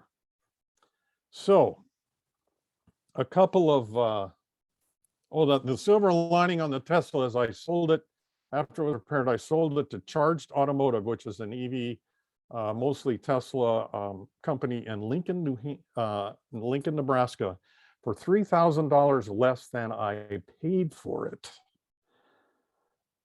almost 2 years prior. And they sent a hauler to pick it up at my house.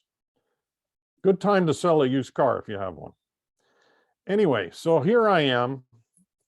I got a nice big EV road trip planned in a couple of months with no EV road trip car. I'm not taking the Bolt. The charging thing with the Bolt for a long trip is a deal breaker for me. So I start looking around, and like many of you guys, I'm kind of an EV geek. I'm always looking at the inside EVs and clean Technica and green cars and all that stuff. So I kind of know what's going on in the market. I'd already tried the Kia and the Hyundai, and the legroom thing didn't work for me in those. And then the price range of the Porsche and the Audi, the price and or the range capabilities were, because I was looking more 300 miles, right? I don't want, I'm not looking for 200, I want 300. So that pretty much left the Volkswagen ID4 and the Ford Mustang Mach-E. Those were kind of the ones that fit pretty well for me. So the ID4 was not available on all-wheel drive at that time. This is July of 2021. So I wanted all-wheel drive. So, okay, I guess it's the Mustang, right? Now, I have never bought a car that fast in my life. I'm always analyzing, and I usually could order it and do, kind of really get it. But I'm like, okay, that's the one. So I call around. First, we test drive it at Hansel, and they don't have any. They don't have the one I want, but I test drive and get a rough idea.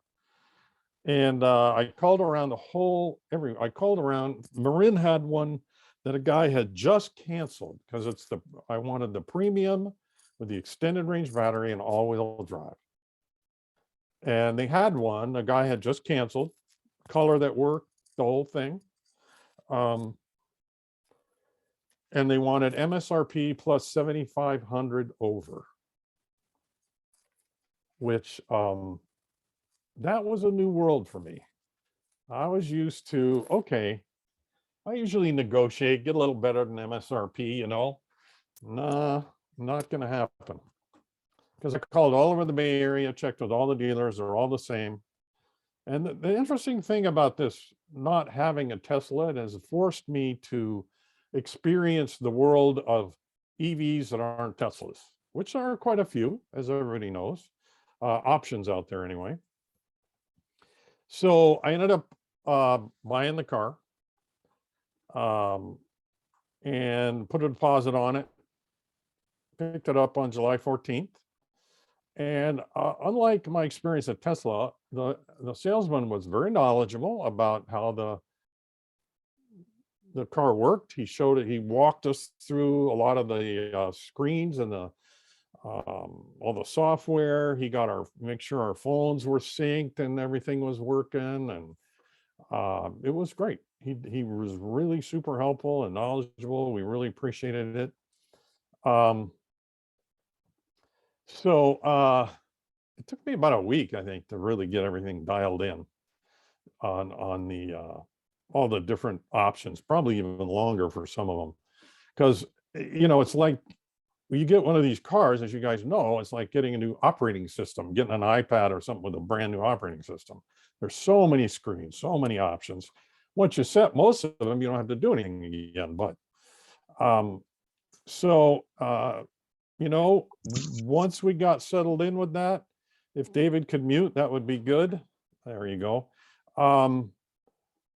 We like how it has settings for each driver, which many cars have nowadays, so that my wife doesn't like one pedal driving. I do. Obviously, the seats are different, the mirrors, all that stuff changes.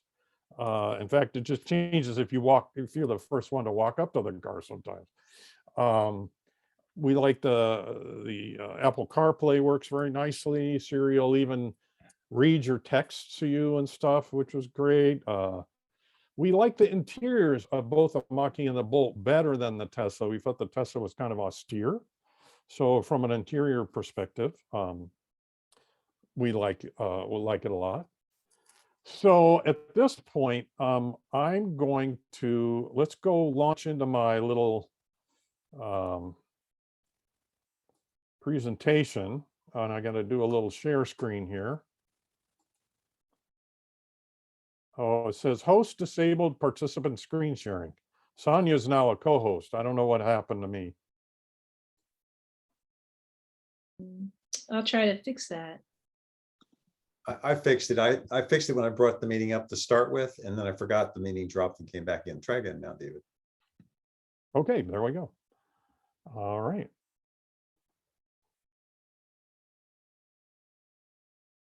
Okay. So, can you guys see There we go. Yep.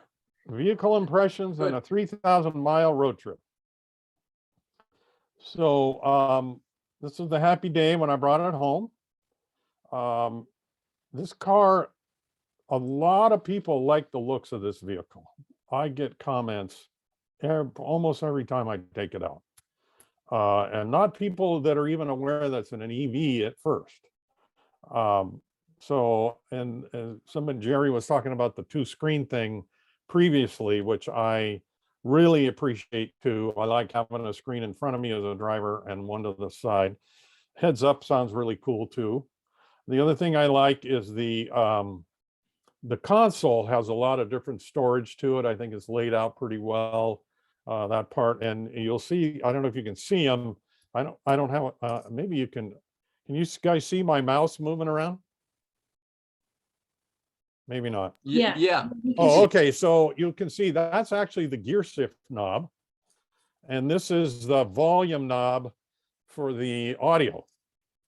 So it actually has a few knobs. It's mostly digital, but just a little bit of analog action for some of us dinosaurs that aren't just totally enamored of pure digital. And so this is the back seat. And I apologize if you get a little weird feeling because the pictures are from different sides of the car.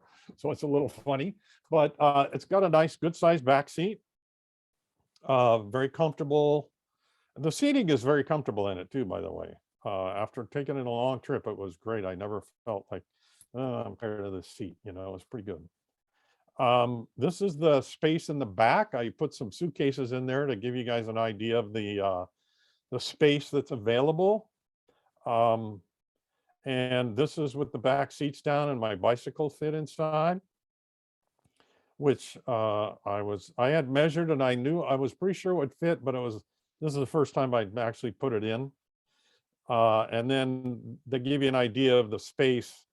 That's for the suitcases on top of the back seats that are folded down. And that's how much room is behind the seats when they're folded up. It does have one of those annoying fabric things that covers up everything, that if you pile stuff too high, it kind of gets bumped off. That happens all the time, but it's no big deal to put it back on. And here's the front. And it's not gigantic, but that's my roadside emergency pack with flares and safety stuff and what, you know, first aid kit, etc. And I always like to keep a pair of gloves. And this is a Tesla tap. And I don't know if some of you folks are probably familiar with that, but that's a device that I can plug into my CCS. First, you plug the Tesla destination charger. It doesn't work on the DCFCs, of course, but it works on one of what they call a destination charger level 2. Plug that in, does a little handshake thing with the Tesla charger, and then you plug it into your car and it works. Now I used it 3 times. It worked twice and 1 time didn't work. So your mileage may vary, but I really appreciated having it. I think I wanted to have it on the road trip because especially a lot of hotels now have chargers and they're more likely to have a Tesla charger than a standard CCS. So here's some of the technical details. You know, EPA range of 270. And what's the first question everybody asks you about your EVA? How far will it go, man? You know, and that's just what they want to know. And of course, nobody's ever going to drive their car the full range. But they're impressed if it's 200 and something anyway, typically. It's not the most efficient vehicle around. However, you'll see later in my talk that the EPA, and I'd read this in articles already, that the EPA rating is pretty conservative for this particular vehicle, that I had much better mileage than the EPA. It has the 88 kW battery, 0 to 60 in 4.8 seconds. And I would say it's about that because it's about the same as my Model X was. There's the horsepower. It's a dual motor, all-wheel drive. Now, one of the cool things was that the DCFC charge rate is 150 kW, which if you're used to 50, And then you go to 150, you sure as heck don't want to go back to 50. So I was very happy about that. The looks like an ID4 is 125. DC charge rate level 2, excuse me, level 2 charge rate says it's 10.5. I have a 50 amp service, so I deliver 40 amps. It's fine. You know, it's overnight. It works fine. And it doesn't pop the breaker then. So how do you constrain it to stay down below? I think the charger itself does that. I have a juice box. Oh, you do have a charger. Okay. Yeah, fine. yeah. Oh, yeah. I have a Yeah, juice fine. box. Yeah, I have a juice box. And actually, the charger that comes with it, the mobile charger, is only a 32 amp. And it'll plug into a 1450 or a standard 110 plug. I had a rude awakening with my Tesla before I stopped using it, which was we got a tire. We were on our way to what to us was a very important memorial service for a dear old friend, and it was in Grass Valley, outside of Grass Valley a ways. And we got a tear in the sidewall of our tire in Grass Valley just before we turned off. And, you know, Tesla touts their mobile service. They're going to come get you a new tire in no time. Well, that probably works well in the city, in a more urban area, but I would not depend on that out in the boonies, because what they were able to do was get us a tow truck that could tow us to a tire shop that could then get us a new tire, which we did, and we missed the memorial service, which was very disappointing. But it was nice to get towed, don't get me wrong, but it was very disappointing. But of course, this is true of all new cars. They don't come with spare tires. And they do this, the Ford did come with the inflation system, which would work if I'd had like a nail hole or something like that, but it's not going to work for a tear in the sidewall. So that's the pertinence. So here's a road trip we took in September. We started in Sebastopol and we went to Boise, Idaho.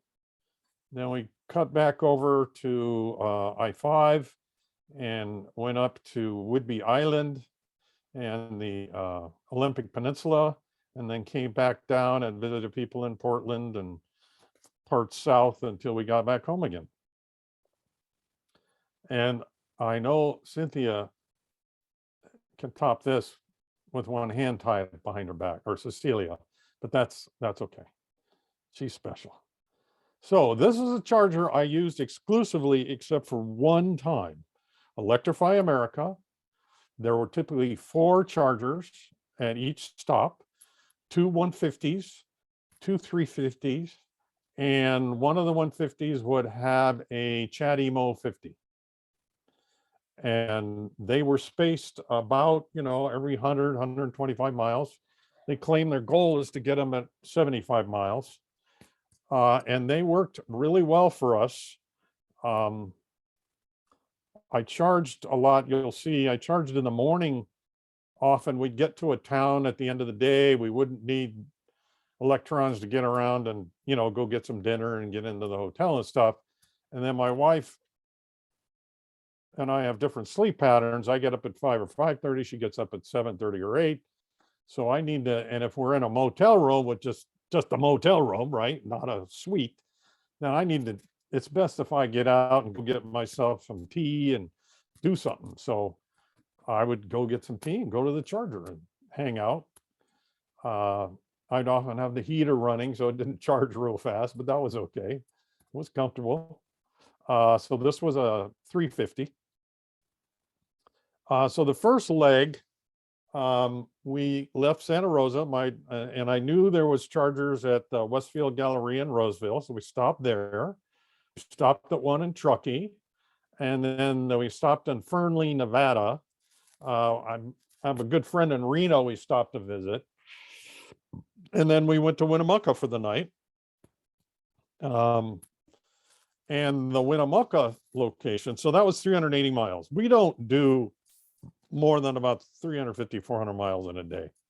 I'm not going to do 400 or 500 or 500, 600 miles in a day. It's just too grueling, and we don't have to. So So every place always was a charger. I think on this particular leg, there was, at least in Truckee and Fernley, there was no other people charging. In Roseville, there was another car or two. That's got about 6 or 8 chargers at that one because it's at a mall, pretty popular spot. So this is me plugged in Winnemucca to the Tesla charger with my Tesla Tap. And the Tesla Tap is pretty interesting because you'll notice that there's this padlock right here up at the top so that the thumb latch is not able to be depressed and unlock it from my car and pull it out of the car. So nobody can steal it from you. Worked great. You know, I just left it plugged in. I went to 100% because I knew I had a grueling day the next day. The next day was 257 miles, which may not seem grueling, but I don't know if anybody here has ever tried to drive from Winnemucca to Boise, but it's a EV desert, not to mention being a regular desert. The only charger in the whole trip was this Greenlots charger, which is owned by Shell, 50 kW. And there's another one, but the reports a little earlier, but all the reports said that check-ins had said, no, doesn't work, broken, hasn't worked for months, don't go here. So Greenlots looked like it was functional. I get there, and I'm telling you, you can tell, you'll see some of these maps. You see how brown it is on the map? That means there's no trees, okay? This is like God-forsaken country. Nobody hardly lives out here. And there's not much services. So I pull into the Greenlots and you can't even read the screens hardly. They're facing south and they've been cooked by the sun, the brutal sun of the high desert of Nevada. And they're supposed to be on the list of plug and play for Ford. They weren't. Oh, that's the other thing. I used the plug and play everywhere I went. In EV America, plug it in. It might have been a guy that said, well, hello, Mr. Henry. Surely we'd love to charge your car. Just give us a moment to get things going. And boom, it would charge. It would be done. I'd unplug and go. No credit cards, no nothing. Just plug and go, just like I was with my Tesla. Wonderful. So the Greenlots was dreadful. I don't recommend it. I've communicated with EV America. I communicated with Greenlots and said, guys, you need to fix your displays. And it'd be nice if you maybe could get a 150 instead of a 50. And I talked to EV America and said, hey, could you guys put something in between there somewhere? Either in Jordan Valley or maybe at this intersection right here with this other highway. I mean, man, brutal. And a Better Route Planner is a very good app, as we all know. And I can see I got to hurry up here. So a Better Route Planner said I needed to get up to 90 plus at the Greenlots. So I got to 80. I was down to 70. I got to 80 in like 10 seconds. And then it took an hour to get to 90 because it ramps down to like 12. So I get to Boise and I got like 38 kW. So it's downhill mostly for the second half. And so it can use the juice. And I thought a Better Route Planner was pretty good with that. It wasn't in this particular case. So we put it around Boise, had a good time. Now we're going up to the Olympic Peninsula. We leave Boise. And this was a 368, and we charged at 3 spots along the way. Again, EV America, all of them. The one in Huntington, Oregon is really weird. And it's something that you got to kind of just trust because I put it into the nav system. I went to it. You turn off the freeway. Occasionally these Electrify Americas are a couple of miles off the freeway. They're not like right freeway off ramp close. And we're going down this road. There's no houses, no nothing. No infrastructure obvious except maybe a power line. And we're like, really? Are we going somewhere that's going to have a charger? But we get down to this little town. There's this little country store there and We're parked and charging, and oh, did we attract attention? The guy pulls up in a boat, he's towing a truck, and he says, wow, you know, he's asking all these questions. Somebody else wants to ask questions. That's got to be my favorite part of driving an EV, is telling people how these things work, how easy it is. I mean, you can see I didn't have to search out chargers. All the chargers worked. So anyway, that was great. And then we got back on the freeway and off we went. We spent the night in Hood River, where there was Electrify America. The next day, early morning run again. Got charged up and we headed out, and we stopped in Kelso, Washington, and you'll see a couple that look pretty close together there, both Lacey, Washington, and then Port Orchard. That's because there weren't any chargers beyond there in the Olympic Peninsula, except the Port Angeles, which wasn't where I was planning to go initially. And we did take the ferry over to Whidbey Island, and the Mustang has a mode that says, do you want to turn off motion sensing on the alarm? Which was a very good thing to do, because, you know, you're in this ferry and it's rocking back and forth. So I turned it off, got out, forgot my mask, went back, opened the car, got my mask, got out, forgot to turn off the motion sensing again. Alarm went off. So there's a reason for that.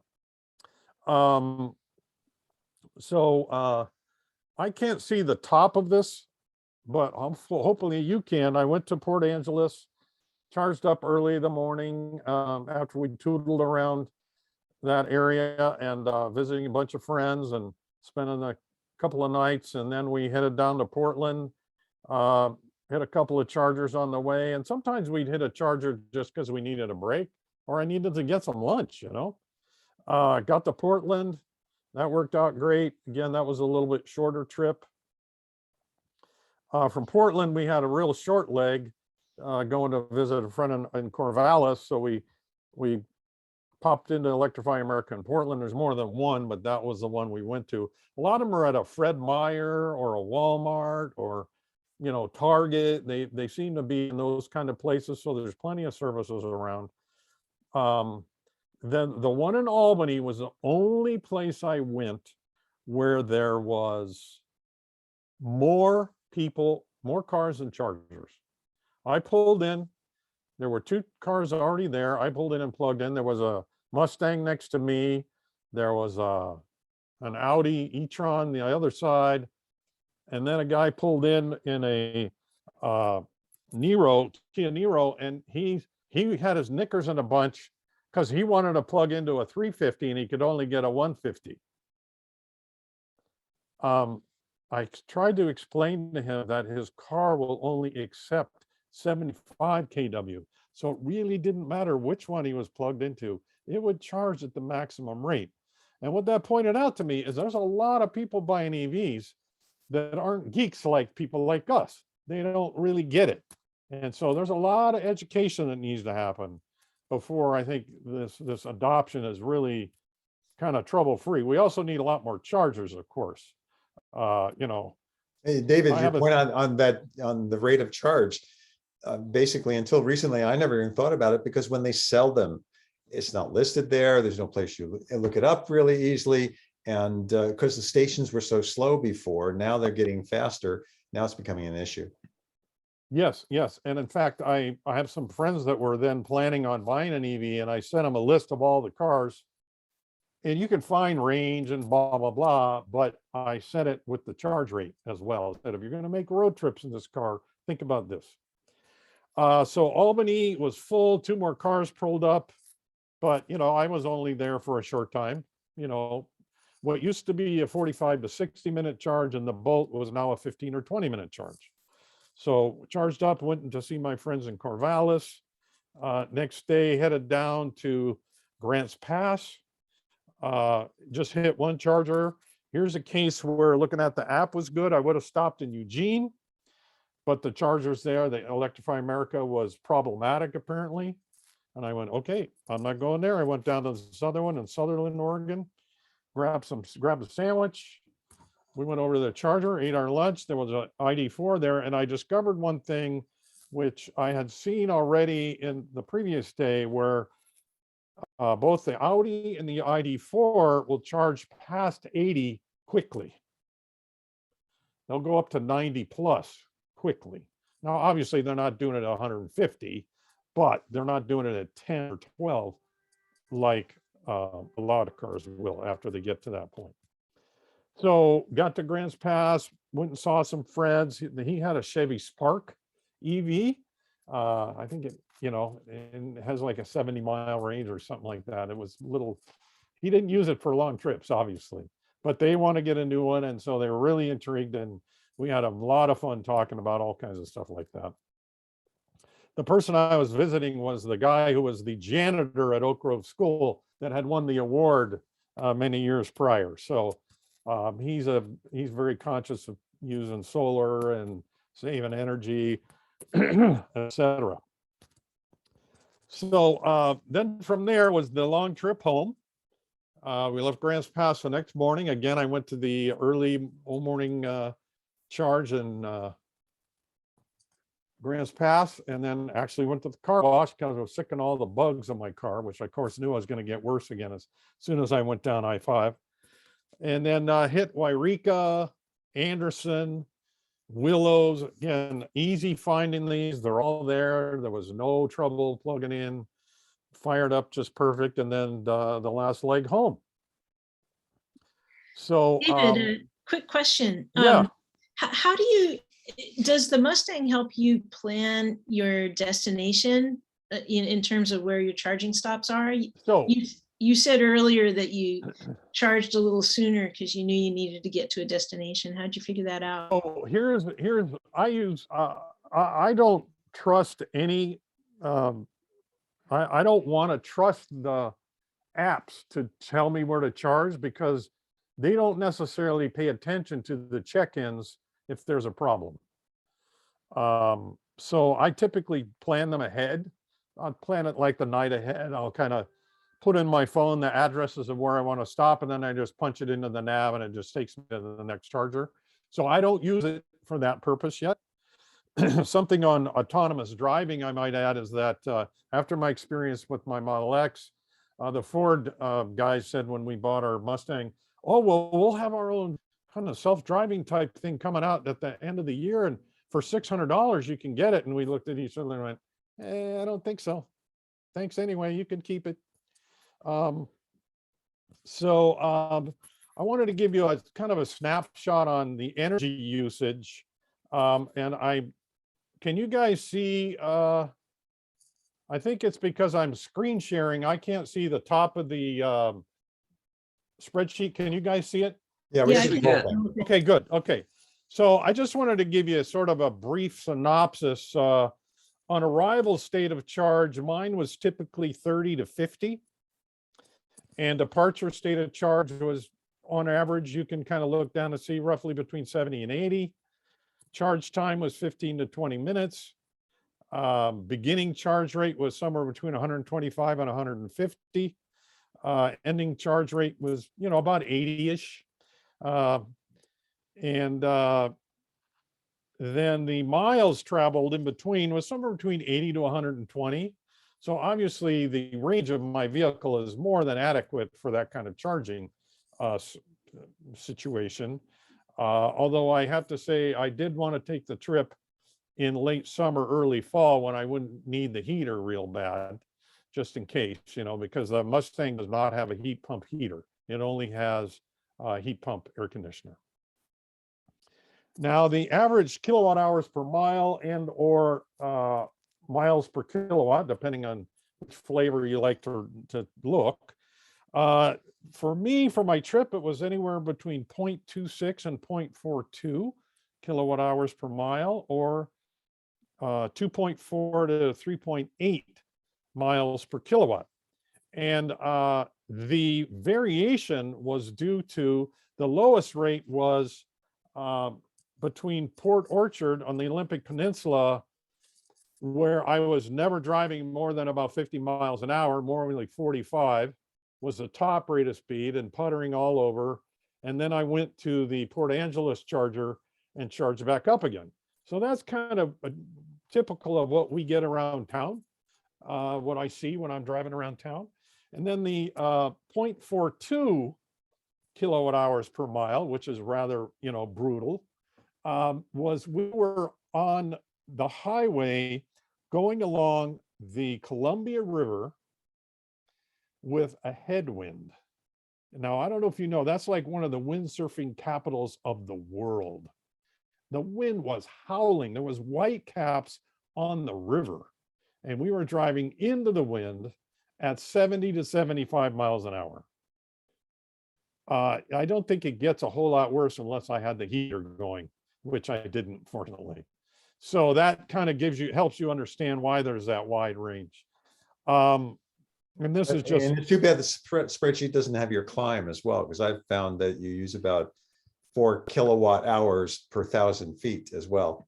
right, and that I'm really bummed. My data collection was less than stellar in the beginning of the trip. And so I didn't get a lot of the information that I would need. And I tried to project it for that Truckee climb, and it didn't make sense. So there was something wrong, and I decided to leave it out. So anyway, there's the trip home, coming down I-5. Of course, when you're going 75 miles an hour, you're not going to do quite as good as 45 or 50 around town. So here's some conclusions. I would say the vehicle is fun and peppy to drive, really handles well. When my wife wasn't in the car, but I was with a friend, I took it around a quarter at an extremely high rate of speed, much faster than I would normally drive. And it just stuck like glue to the road. But we all know that these EVs with 1,000 pounds or more sitting down, 12 inches off the ground, that doesn't hurt that at all, and all-wheel drive as well. I felt like the integration between the Electrify America and Ford was fabulous. It has a similar technology, and you can argue with this if you'd like to and size and performance to a Model Y, aside from the full self-driving and range. And I would add efficiency into that, although it's not as bad as advertised. My current odometer reading is 4590, and it has a trip sensor, okay? So it has the trip for the whole time that I've been driving it, and the average is 3.3 miles per kilowatt hour, or 300 watt hours per mile. So that's, to me, is fairly respectable. The nav system, it can be a little glitchy. Not bad, but there was a few instances where it was like, really? And there's a recall on the windshield, and I called up Ford, and well, we don't have the parts yet, and we got to line up, blah, blah, blah. That was several weeks ago.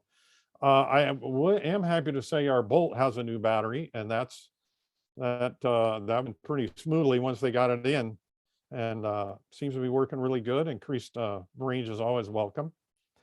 They only give you one key fob, so I bought another one. After what happened with the Tesla folks with their cards and using your phone, I'm old school. I want that fob so that it knows who I am and I belong in the car, and I can make it go. And I don't need internet access or anything else to make that happen. I don't find the slow charge rate after 80% is ideal. I would like it maybe if it get up to 90 plus, but oh well. You can't tow with it, which I think Ford you can on the European models, but not on the US models. It's the same car, people. So it's bullshit, but whatever, and I would say by the size, if you had a family of 4 and you were going on a camping trip where you needed tents and gear, it's not big enough. You could put a roof rack on, or maybe something on the back or whatever, but it's a little sketchy. But my wife and I are musicians, and we take instruments with us on our trips. And so the back was just full of guitars and mandolins and ukuleles and music stands and a bunch of crap like that. And then the front had our suitcases and a little cooler and everything, or the back seat, which was great. And I have to say, I get so many compliments on the appearance of that car. It's crazy. I mean, I did not buy it for that reason. I bought it for the functionality. I'm about, how does it function? What'll it do for me? I'm not buying it because it has looks. but I have had so many people randomly comment on the looks of that car, which is great because then it gives me a chance to say, oh, yes, and it's an electric Mustang too. And of course, that leads to more questions and we can educate these folks and, you know, let them know that it's not such a weird thing that EVs are. But I'm telling you, everywhere I go, it kind of blows me away, to be honest with you. And of course, there are the Mustang owners that are like, that's not a Mustang, you know, because it doesn't, it's a hatchback. And I have to tell you the funniest thing, and then I'm going to be done. I was in the Whole Foods parking lot and a Mustang pulls up next to me and a dad and a adult son who's as tall as him, which is 6'4" probably. And the mom gets out of the car from the back seat. She's maybe 6 foot. And we have a conversation, of course, because, you know, here we are, two Mustang owners. And I said, take a look, you know, and I opened the back door and the wife looks in and she goes, oh, wow, there's a lot of room back there. And the husband goes, definitely not a Mustang. So that was funny. All right. So let's see here. Where are we going with this? So if anybody wants to contact me for any reason, here's my email address and cell phone. Feel free if you have any questions or curiosities or whatever. So there you have it. I'm going to end my share and take any questions if you have them. I know it's late, so whatever you guys want to do. There was one question from Tor. I had the same question. How much was it? Oh, yes. I realized after I put my slideshow together, everybody wants to know. The Mustang Mach-E start at about low 40s for the rear wheel drive short battery. And the one I bought was 55. And then they gave me a hot deal. They only added $6,500 and they got some rebate from Ford for another $1,500. So I ended up only paying a mere $5,000 over MSRP. And I think that's about comparable to what a Model Y would run you now. They've just raised the price. So. Yeah. Any other questions, John? Yeah. Well, first of all, I'm curious, you know, how do they rationalize raising it above MSRP other than just, oh, well, we can't get it, so we can charge you whatever we want? Had that question. What the hell? What's the right? That's exactly it.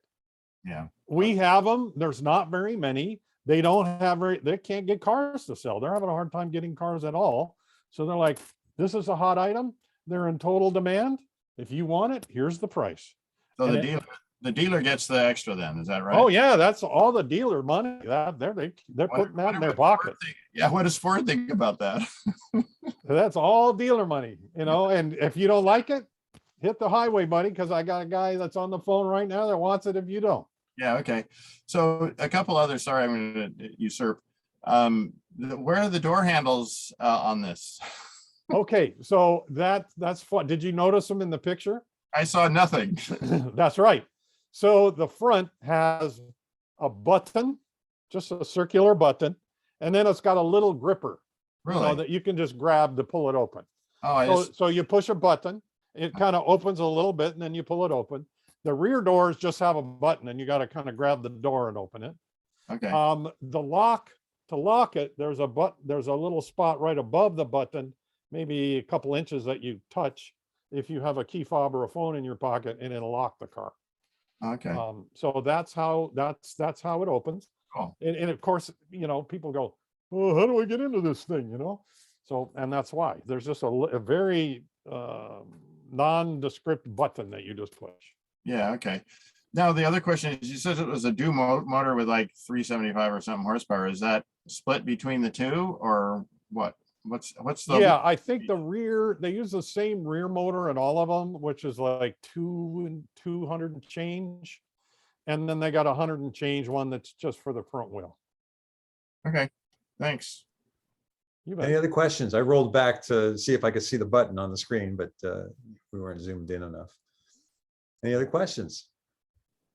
I have a quick question. I have a good friend, cycling friend, just talking to him yesterday, and he said he test drove a Mustang Mach-E, and he currently owns two Tesla Model S's, one a 2015, the other 2020.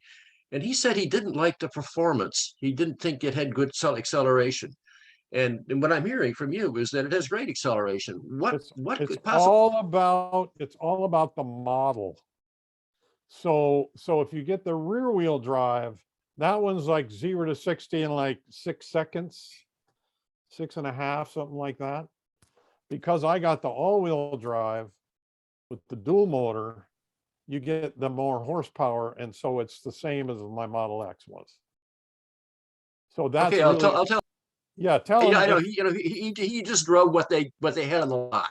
So And he I didn't did know- the same. I did the same, and I went, well, this is a little disappointing, but I know the numbers for the. I mean, I couldn't even test drive the extended range all-wheel drive anywhere in the Bay Area. Nobody had one. I had to go on faith that it would do what they said. Any other questions? I'm moving towards the termination of the meeting. I saw this video since we were talking about Fords that R.K. Brownlee gave, which I thought was a fascinating review of the F-150. And so I put that link there. The rest of the links are pretty much the same links we've had before. If you guys find other links that you think are really cool videos or whatever else, send them to me and I'll include them on that page. Our next meeting will be January 8th, which is the earliest second Saturday that one can have in a month. David Harris, staying with the Davids, is going to speak about transportation as a service and cover that topic. Anything to say about that, David, before we sign off? I just want to say thanks to you. I want to thank everybody for listening and giving me your attention to talk about this car. And you guys are great. So keep up the good work. And one last thing, I think, some of us are fortunate enough to have these nice cars, to be able to put solar systems on our houses, to buy heat pump systems and do all of this. And it's a good thing. It's good for us to do it. But I think it's important not for us to feel like, okay, my work is done here. I'm a good guy and you guys better get your shit together. We all got to work together. And I know you guys are behind this, but I just want to remind everybody, we all need to work together to make this happen so that it's accessible for everybody, especially folks that don't have the resources that many of us do. Thanks, David. That's all. Yeah. And David Harris, anything? Yes. Okay, let me see. You're there. You're speaking. I got Bluetooth in my ear and it's delaying. Okay. I would appreciate, though, anybody who's got info to send me. I've been expecting to be able to find a video of transportation as service that uses multiple vehicles, and I haven't found anything yet. That's one thing. But yes, I'm looking forward to being able to pass this on, because I do think that transportation as service is what's going to reach a bigger part of the population. People who we are moving to the point where we won't be buying cars, and that's going to be a hard one for a lot of people to accept, that they don't need to own their own car. I think the younger generation is going to be easier to bring to that. Absolutely. But that's really what will take the electric vehicles to more people, is when they become the cheapest way to get around as a service. Very good. And I did send you that one link early on, so I hope you have that one from Run On Less. All right, everybody. Good to see you all. See you all in a month, actually a little bit less than a month, because it's the early meeting. Have a good Christmas. Have a good New Year's. All right. Great meeting. Thank you. Bye. Thank you. Goodbye. Hey, Jerry. Yeah. You hear me? I like that camera, by the way. Oh, the one that I showed the presentation on? No, the one what are you using now? It's cool. It's got you in focus and everything else blurred out. And everything else blurred out is a Zoom thing. The in focus, actually, this one does do focus, but I think it's working well. I don't know. Anyway. Yeah, but I'm not using the sound from it, so that's the part that I wanted to see if I can get working. All right, guys. See ya. Bye.